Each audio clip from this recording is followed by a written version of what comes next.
how to add transitions on CapCut. Hello everybody, welcome back to my channel. Today I'll guide you on how you can add transitions on CapCut.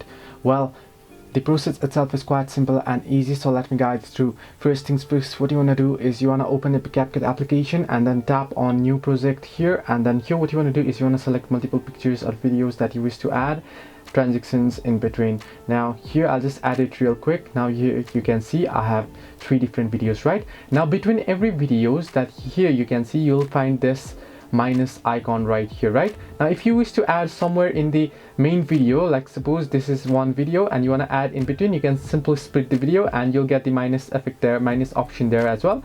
You're gonna simply tap on minus option there, and here you can see you'll get list of transitions. Now it's loading up.